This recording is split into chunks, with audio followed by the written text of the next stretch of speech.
సర్వేకు నేటి ప్రభుత్వం చేస్తున్న సర్వేకు తేడా ఏంటంటే, బ్రిటిష్ హయాంలో ప్రభుత్వ ఆస్తులను, దేవాలయ ఆస్తులను, ఇతర ఇనాం భూములను మొదలైన సామాజిక ఆస్తుల్లో రక్షణ జరిగింది.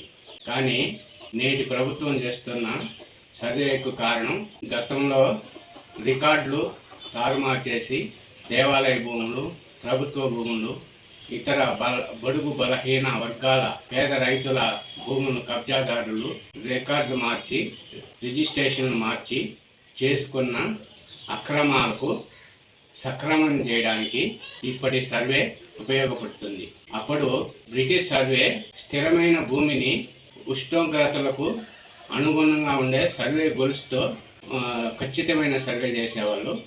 ఇప్పుడు సర్వే అసలు శాటిలైట్ అనిశ్చితమైంది, శాశ్వతమైంది కాదు.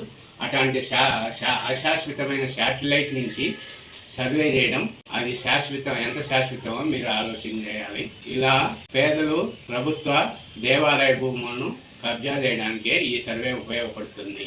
అంతే తేడా.